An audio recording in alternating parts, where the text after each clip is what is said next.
About that. Hey guys, I'm finally back with another doll. I'm genuinely so sorry for how long this project has taken, but it's finally done and I can finally share it with you guys. I'm honestly shocked that this doll was as complicated as it was to make. I don't know why I was so delusional to think that it wouldn't be difficult to make. The twin drills, the military style multi-layered ruffled top, the multi-layered skirt, the multiple straps and harnesses, the military boots. Yeah, super simple and easy to make, right? But anyway, I made this doll for my bestest friend in the whole wide world because ever since I've known her, Teto has been her favorite Utaloid. And since the release of her synth V design and voice bank, I have been dying to make a doll of her. This is gonna be a long video, so let's jump right in. I started off as usual by sculpting her face and body. I gave her a super cute face that I think resembles Teto pretty well. I already had files for her legs, feet, and hands, so I just picked the ones that I wanted to use. I gave her a relaxed hand pose and a peace sign hand pose. Now it's time to print. I mix up a blend of white and beige ABS-like resin to get her a super light skin tone. And I just pour it into my printer and start the first batch. So satisfying to watch. Me too.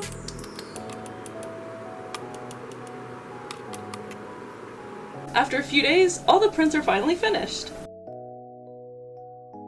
After scraping them off the build plate, I washed them all in my washing station. Now it's time for support ripping ASMR.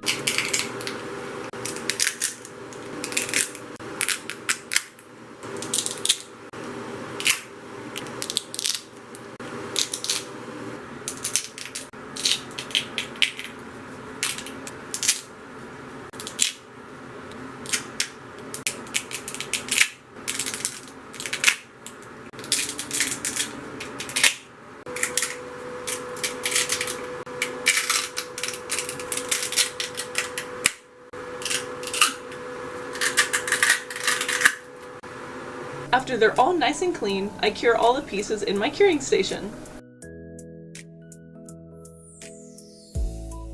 Now that the pieces are finally done printing, I sand them all off cam and then move on to gluing in the magnets. I put magnets in the neck plate, face plate, hand joints, both pairs of hands, feet joints, and the feet.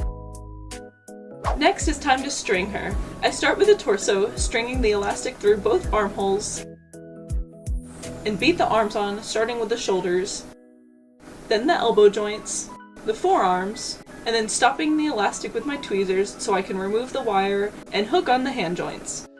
I just close the top of the S-hook wire around the elastic so that it can never come off. Then I can remove my tweezers and the arms are strung! And they're not too approved.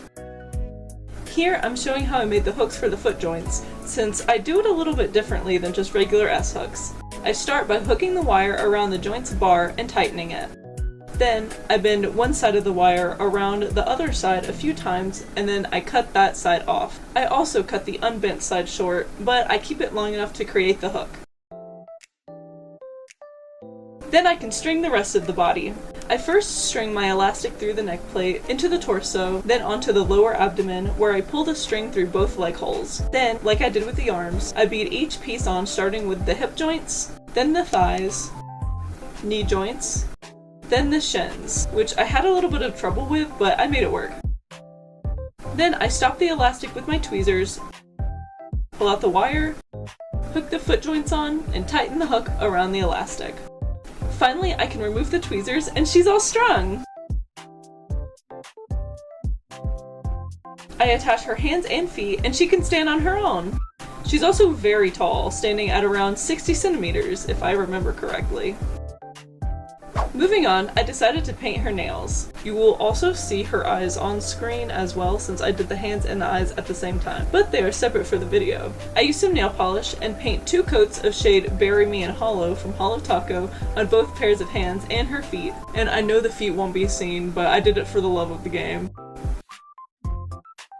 After both coats dried, I layered Aurora unicorn skin on top to give it extra sparkles. I really like the effect it gives, and her nails are done! Next up, the wig. I make her a wig cap off cam and mark off where I need to glue the wefts, which I also make off cam using some pink yarn.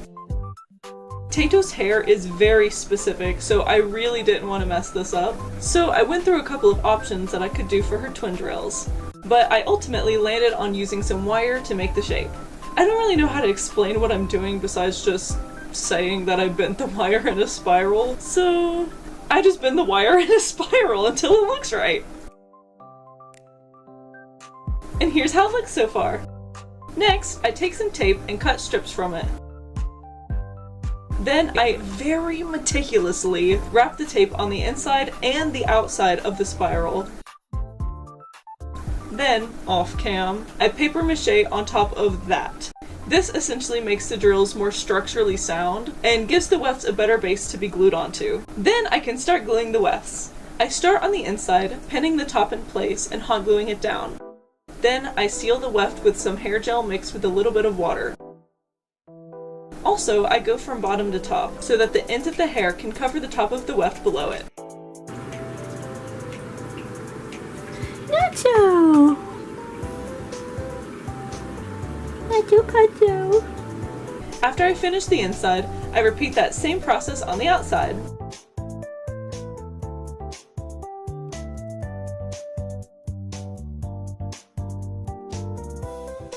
And here's how it's looking so far. I do another layer of wefts on the outside so that I can hide the imperfections and make the drills look nice and neat. Also, I mainly use gel and hairspray for this layer. And here's how they look! Now I can start on the base of the wig. I begin at the nape of the neck and I glue the wefts around the bottom border of the wig, making sure that the hair covers all the edges of the wig cap. Then, starting on one side, I go around the perimeter again, gluing in the opposite direction that the hair will go. Then, I glue that hair flat onto the cap and cut off the excess. I use gel to slick it down and move on to the next weft. This will give the illusion that all the hair is tied up in the twin drills. Then I just glued the drills on. I kept a weft from the front out of the way, and now I can just use a string and tie it around the base of the drill so I can use that hair to blend all of the hair together and hide the glued end of the drill. Then I just hairspray it all into place and one half is done! I do the other side the same way, along with a few parting wefts that I also just blend into the drills. Now I can work on the bangs. I start with the sides and work my way up to the center, and then back, cutting and flattening down bulky wefts until I get to the top of her head, where I glue down 2 folded around wefts to make another part that blends the bangs into the rest of the hair. And here's how she's looking so far! Now I can style the hair. I start with the bangs, cutting off the length and then trimming the layers. Then I do the same to the sides, cutting and layering until I'm happy with the length. Then I use water and hairspray to flatten the sideburns, side bangs, I don't know what to call them, this part. Then I switch to cutting and styling the edge pieces around the border of the wig. And then I'm back to working on the bangs, styling the spikes with hairspray and incorporating the top layers. And here's the progress! I made a little ahoge off cam and just glue it right on top. To finish off her wig, I make her bow and the little stripes in her hair, and I start off by gluing around the edges of the fabric strips that I cut off cam, then I simply just glue them on. Honestly, it wasn't simple, it was very tedious.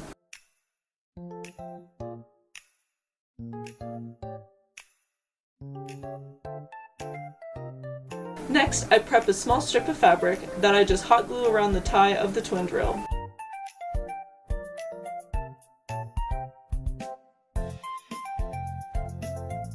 Then I take small prepped bows that I glue together, bending the bottom flat against the side of the bow and hot gluing that right on top of the strip. And her wig is done! And I'm really proud of how it turned out. And now it's time for her eyes. I start out how I usually do with some UV resin that I will dye white and pour into my mold.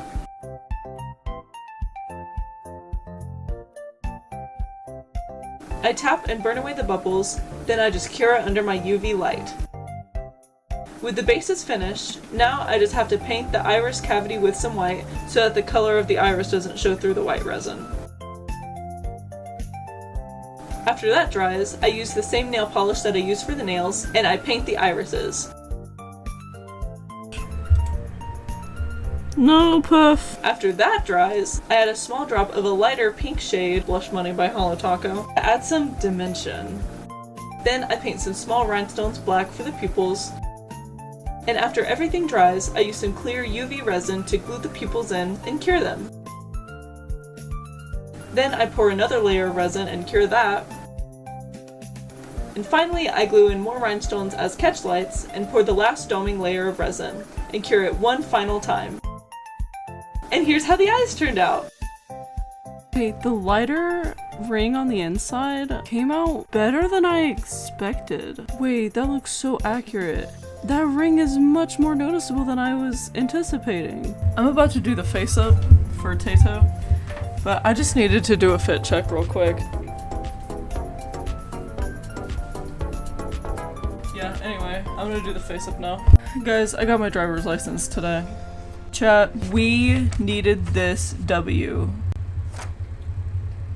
Anyway. Bro, those clips were from September of last year.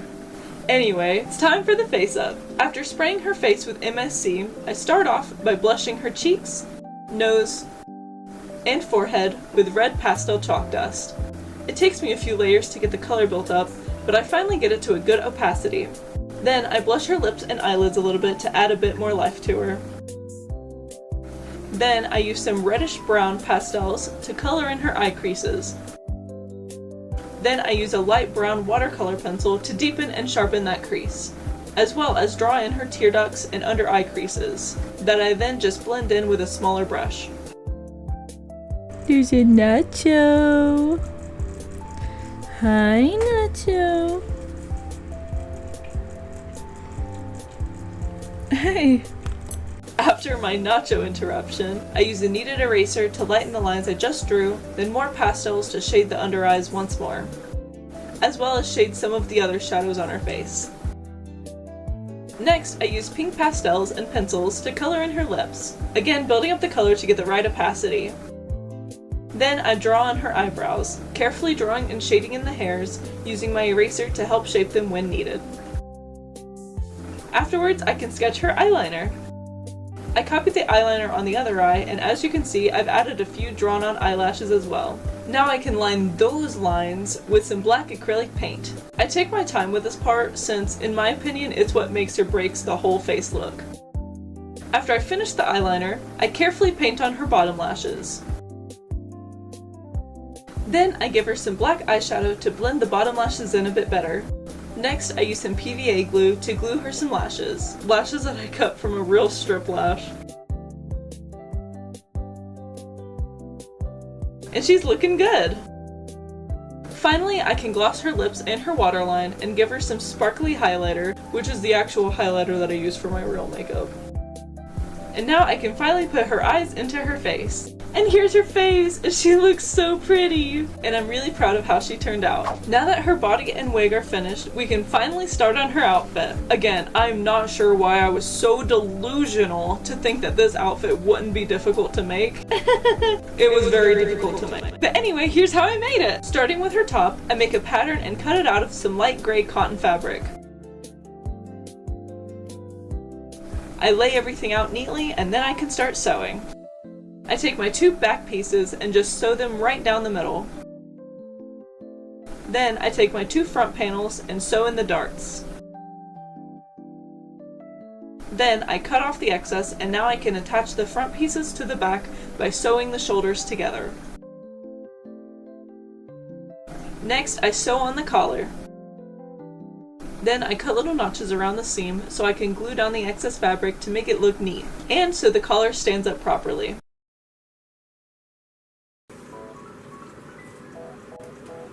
I had to remake it because the collar hole ended up too big. So now, Nacho Pacho can have this. Here you go. The neck hole fits now. I did all the exact same things as I did for this one, except I haven't hemmed any of the edges yet, like I did here. I glued over the front edges, plural. Hey! No. So now after having to remake the shirt, I now glue around the front edge. And yes, my nails at the time did make it a little bit more difficult, but looking like a baddie is more important than my life being easy. I need to seam rip this and then glue over the edge here. BRB! So I think I've made the mistake of this doesn't go out as far as it needs to. So this part's not covering it, and I didn't think about that before I just did this. I'll figure it out. I'm going to roll this over and glue it down really quick, and I will be right back. Okay, it looks a little bit wonky, but I think if I sew it right, it'll cover. It'll be fine. Now, after cleaning up the collar and figuring out how to make it work, I can move on to the design on her actual outfit. So, because I'm poor and I can't afford a Cricut, I drew all of the swirly lines that are on her shirt and skirt by hand. This took hours, and every part of my body hurt by the end of it because I'm getting old. But by marking points on my ruler and using that as a guide, it was pretty easy, just tedious. And although the lines are uneven in most places, I still think it turned out okay. After finishing the bodice lines, I do the same to the sleeves and her sleeve ruffles. Moving on, I can now take a strip of pink fabric that I prepared, and I glue it around the free edges of the front panel and the collar. Hey, I'm in the middle of doing something, but I'm gonna crash out because I just realized something. I didn't continue the sleeve design here on the other side. It's supposed to be another one right here, and I've completely forgot on both of them and I have to redo it. Well, I don't have to redo it, but I have to do them now. Hey, I wanna do it. After I finish the pink border and my crash out, I move on to working on her sleeves. I start by hand ruffling the ruffles and measuring them to fit the width of the sleeve. Then I just finish off the thread at the correct length and repeat that for the second ruffle. Now I can take another prepared strip of pink fabric and glue that onto the center of the ruffle, and another thicker strip of fabric and glue that onto the free edge. I again repeat that for the second one, and here's how they look! I also made the second upper ruffle that goes on just one side of her shirt the same way, just without the lines or the center strip. And after all that is prepared, I glue the ruffles onto the sleeve to keep them in place for sewing.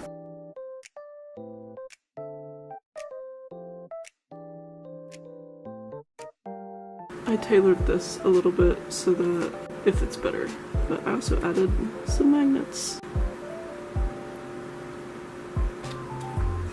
Continuing with the sleeves, I can now make the cuffs.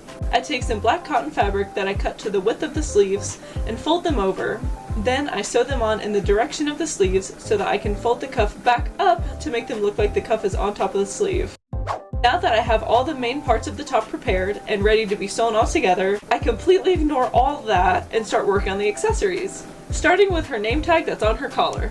I take a super small prepared bit of fabric and paint on her number in metallic gold paint. This was so hard to do. This is so tiny that there's no physically possible way for me to write KASANE TETO over here. I'm probably gonna seal this with resin. After I finish painting it, I do in fact seal it with resin. And here's how it came out! Next, while I had my resin out, I make all the buttons that are on the front of Teto's shirt. I'm gonna be honest, I don't know why I did it this way. I think I wanted to make all of them in one pour because my gem mold only has like 2 small gem molds in it, but I guess this method worked. Anyway, I took some of my cosplay and flattened it out. Then I took the ball of a big sewing pin and made 6 little half circle indentions that I then painted a thin layer of gloss varnish into. After that had dried fully, I then moved on to filling the half circle molds with resin. And then I cure it.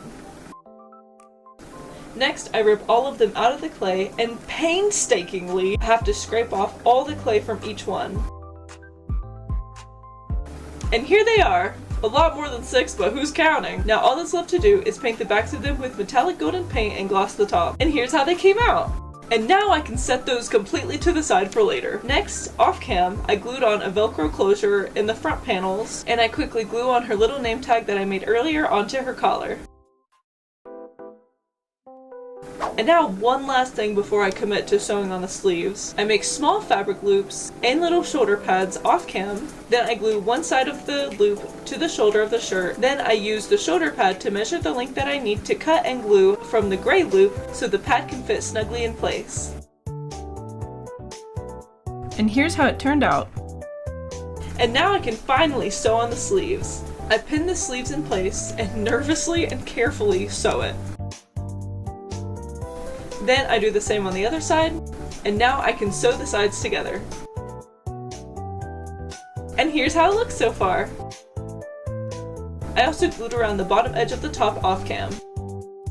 Next, I glue the outer edges of the sleeve ruffles onto the side seams of the shirt, which I could have just sewn them in while sewing the side seams, but I didn't know at the time, and this worked. Now I can finally glue on the buttons that I had made earlier. With no top reveal because my camera died, but no worries, the top's not finished. We will come back to the top later to add more accessories. So for now, it's time to work on her skirt, which I start out by making her black underskirt. First, I cut out a circle skirt from the same black cotton fabric that I used for her sleeve cuffs, and then I set it to the side. Then I take this lace trim that I have and ruffle the whole thing. Then I sew that ruffle to the second circle skirt that I cut from this pretty lace fabric. I also cut the skirts open on one side so I can add a closure later.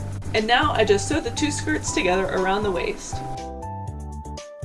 Now I can sew the open back closed, stopping at around an inch before getting to the top, again for the closure. Now I can take prepped fabric strips and sew that onto the waist to make a clean looking waistband. And here's how it's looking.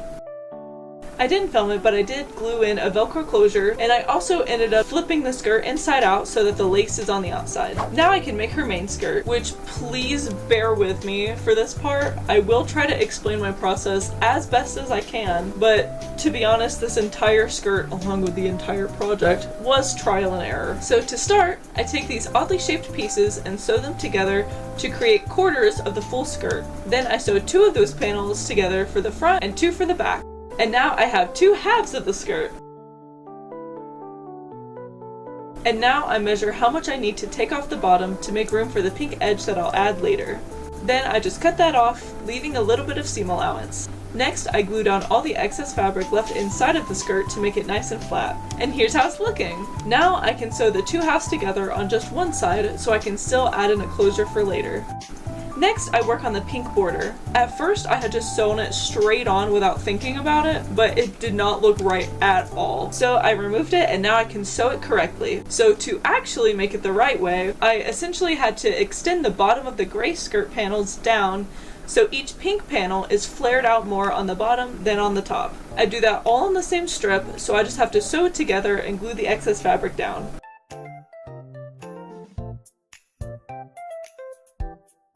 And now I open up two of the seams for this part and clean those up. And then I glue over the bottom edge. Now I can pin and sew the pink strip onto the skirt. Now I can just glue the excess fabric down flat, and the skirt's ready for the waistband and the closure. I glue the waistband on off cam, and now I can sew in the zipper. That I also do off cam. And here's how it's looking, and it's too big, even though I measured everything.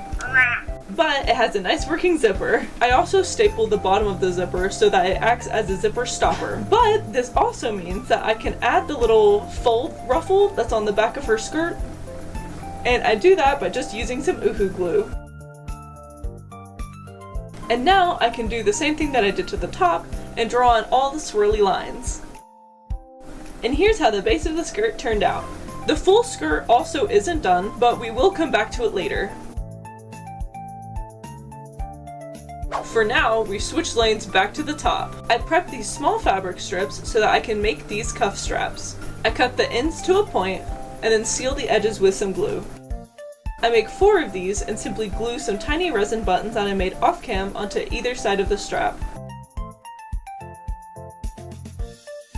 Now I just glued 2 straps on each cuff, and here's how it looks! Next, it's time to make all the harnesses and the hardware that Teto has in her outfit.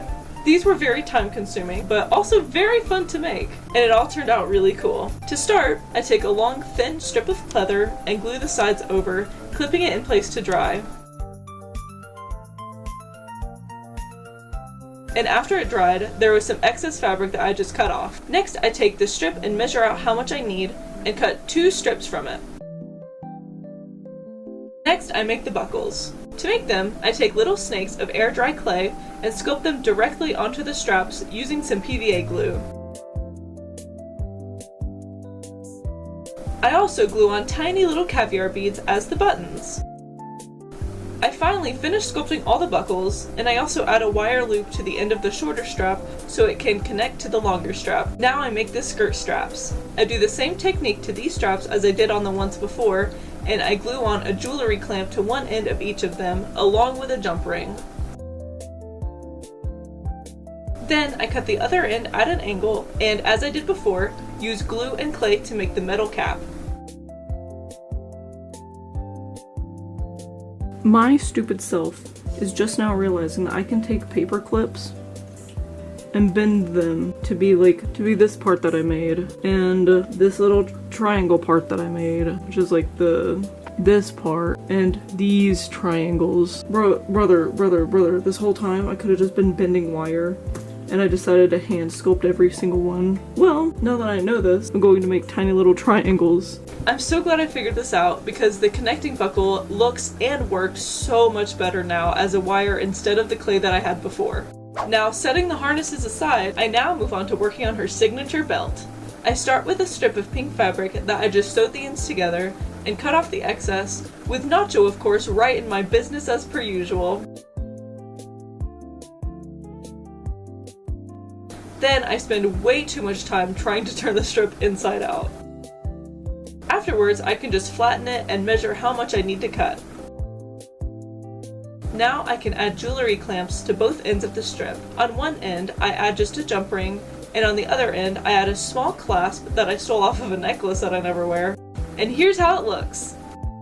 Now for the triangle design on the belt. I make small marks 1 centimeter apart on the top and the bottom of the strip, and then I simply connect them. Afterwards, I take a bit of watered down acrylic paint and essentially dye the fabric to make it look like a light pink color. I paint this to the bottom row of triangles on both sides of the strip, and I do 2 coats of paint to give it the right opacity. And here's how it looks finished! I also added a black outline between the triangles to make it a bit more clean. Now we can go back to the wire triangles that I had made off cam earlier. I add one to this jump ring that I had attached to the side of the top, also off cam. I also add 4 to the skirt, as well as a thin strip of clay to be this decorative zipper design, and I also made a little metal grommet out of clay for the belt to attach to. On the back, I poked 2 little rings into the fabric for the skirt harness to attach to as well. And now I can paint all the metal parts of the skirt and the harnesses. I just use some metallic silver paint and paint it onto the clay stripes that I just made, as well as the little grommet. For the harnesses, I paint a layer of black first. Then I can paint 2 coats of metallic silver paint on top. Finally, I coat the straps in a glossy varnish. After they dry, I glue the long crossbody strap to the metal triangle I attached earlier, and the shorter strap underneath the shoulder pad. Now I slide the longer strip into the metal ring of the smaller one, and glue in magnets to the top of the longer strip and inside the shirt so that I can take the shirt on and off. Next, I also just attach the belt to the cotton underskirt with a jump ring that I just pushed through the fabric. Now I can add clasps to the end of the skirt straps so I can clip those onto the ring that I added to the back of the skirt earlier. Then I cross them and glue the other ends to the front of the skirt with some Uhu glue. And here's how the outfit looks completed! Honestly, I did not expect it to turn out this cool, but I think I really outdid myself here. Now, with the outfit finished, we can finally move on to the last piece of this project, her shoes! I've never made lace-up shoes before, even though I do know how. This was still trial and error, but the end result was so worth it. I'm making the shoes right now, and I took EVA foam and just glued them together in this shape. So this is the shape that I'm going to use for the toe caps, I think. and it'll be like this. Something like that. Anyway, here's the shoe pattern. I'm gonna glue this and come back because my battery's dying. As I said, I made the shoe bases out of foam and hot glue, and now I take a thin strip of foam and glue it around the base to hide the glue layers. I do that for both shoes, and now I just carve out the outsole with my X-Acto and some scissors. There was probably a better way to make these, but this is what my exhausted brain came up with. After that, I cover the bottom in hot glue as a varnish, and I also cover the toe caps with a layer of pleather, and the bases are done! Now I can move on to the body of the shoe. I take my pattern pieces and cut them out of black pleather twice with a sick transition. It was bad. Then I first clean up the edges of the tongues and the fronts of each of the side pieces. Afterwards, I can sew the back seam and then cut notches along the excess fabric in the back so I can glue it down flat. I do that for both shoes, and then I glue down the top edges. And now that the bases and the body of the shoes are fully prepped, we can put them together to make a shoe. I tack a bit of black cardstock to the bottom of the doll's foot so that I have a surface to glue the sides onto. I use small rubber bands to configure everything in place. And now I can cut out the notches at the bottom of the fabric and glue it down onto the cardstock. Before I commit to gluing the body onto the base, I now make the holes for the laces. And I don't have grommets, so I just had to make do. And I do that by first poking a hole with a sewing pin, and then I make that hole bigger by pushing a really sharp sail needle through it. I do that 8 times for each side of the shoe, and yes, it took forever.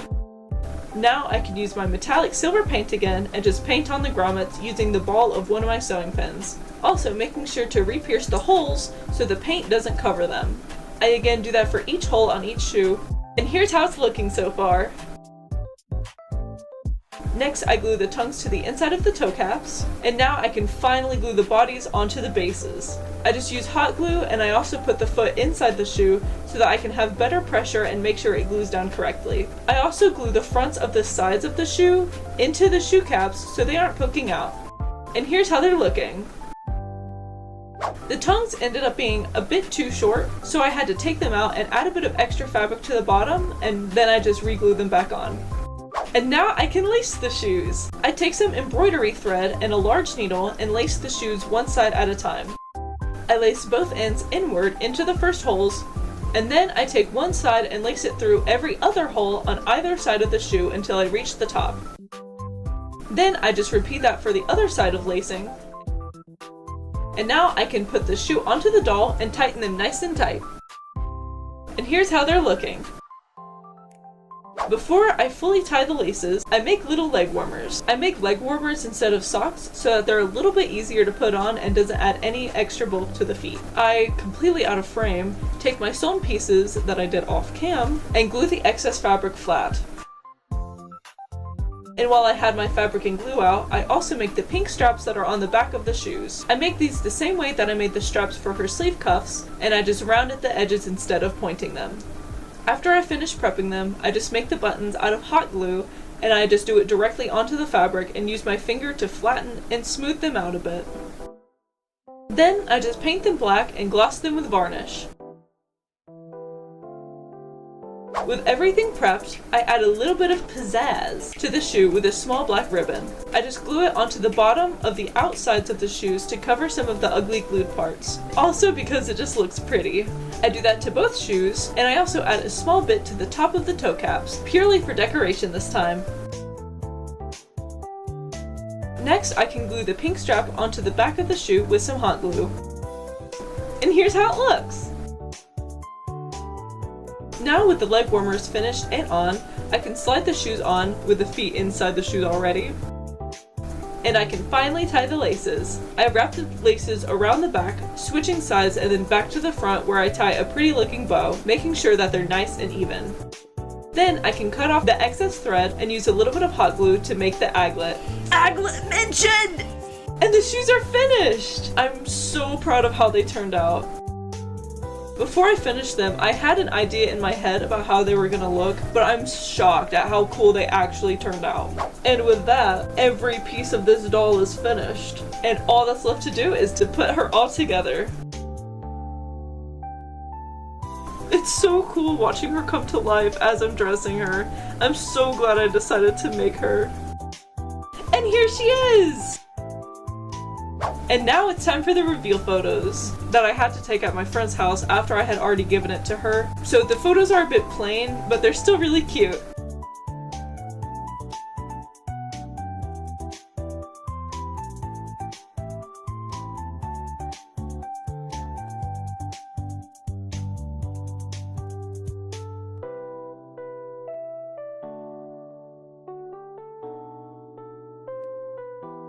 Thank you so much for sticking through this video if you made it all the way to the end. I know it was a bit longer than my other videos, but I still hope you enjoyed watching the process. Let me know in the comments below if you'd like to see me make any of the other Utiloids or Vocaloids. Also, I do plan on making more Helliverse characters, so don't worry. In fact, that will most likely be the next doll that I make. So make sure to keep an eye out for that. And with that, I'll see you guys in the next video. Bye!